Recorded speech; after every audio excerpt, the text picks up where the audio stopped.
Yeah, I have a question.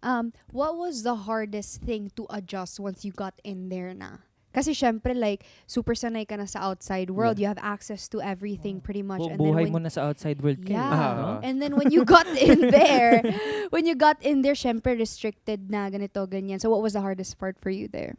Ako siguro the hardest part for me is, I'm sure marami nagsasabi yung phone. Pero ako sobrang nadalian ako na walang phone. Mhm. I really like that, na walang stress. Oh, Yeah. di ka masokmed Promise, legit. Oh, hindi ako masokmed eh. Hindi ako, Oo. hindi talaga ako mahilig sa electronics. I just rather, Same. just, live the world, look at the world. Mhm. Kaya ngayon, ayun, yeah, so sokmed na ako ngayon, syempre.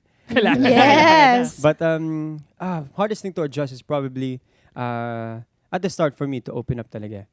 Kasi when you go in, you're in a house full of strangers. Yeah. But you'll come out as a family. Kaya Yeah. doon ako naging happy. Pero doon ako nahirapan sa simula to open up. Kaya ayun nga, our first task talaga with Mavi, that's when I was like, you know what? I don't want to be unfair to these people. I want to open up and be vulnerable in front of them. Kasi kami na lang yung magkakasama eh.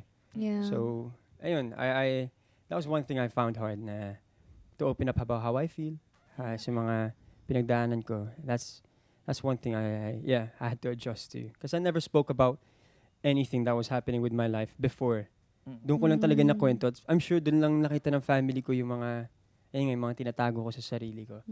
Kaya I'm happy and thankful na I was able to have this experience kasi I can finally open up. Kaya it's a nice feeling, and yeah, I'm blessed to have it. What were you scared of when you got in? Oof. yung, ano yung nasa isip mo na parang, takot ako na ganito, mangyari to, ganyan. nasa loob. Pag sa loob? Yeah. Or takot ako kung ano yung may iwan ko sa labas? Kahit Kahit ano, na, pwede pwede both. Sige, hindi. Siyempre siguro, natatakot ako, of course, to what was gonna happen to my family. Kamusta sila? I always thought about kung okay lang ba sila. Sana wala silang sakit. Sana they're all doing okay. Lahat ng mga loved ones ko. Siyempre, tax. Doon ako natakot. Yeah. Sabi ko, wait, kailangan ko muna ayusin to before. And naayos Oo. naman lahat, luckily. And while I was inside, ano ba yung kinatakutan ko? Parang wala naman. I just wanted to be open with everyone. Parang pumasok ako without any game plan. I just wanted to be me and pakilala ko lang kung sino talaga si Josh Ford sa kanilang lahat.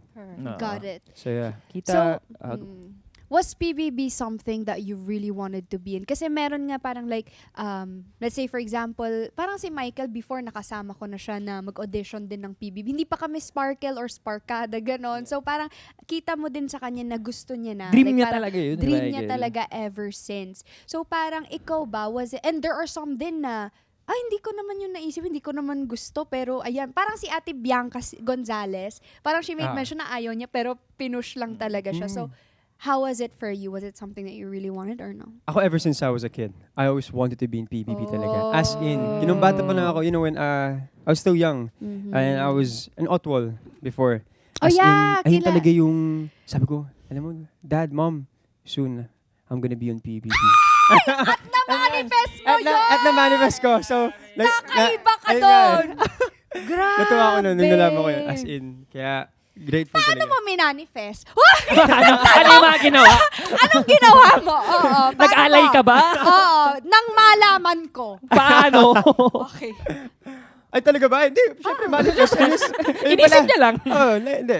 Siyempre, I always prayed for it. When I had the chance to, nung nalaman kong pwede akong makapasok, grabe gulat ko nun. So, siyempre, kapuso tayo. And I was like, wow, there's a chance for me to get in. Oh, hindi ko bibitawan to. So, siyempre, I prayed and I just, every process, throughout the process, I just, ako na. Whatever happens, I know it'll happen for a reason naman. Kaya, thankful naman ako na ako yung napili na maging housemate sa loob ng bahay ni Kuya. We're happy for you. Oo, Yeah, man. thank you. Oh, We're man. really happy for you. Oh,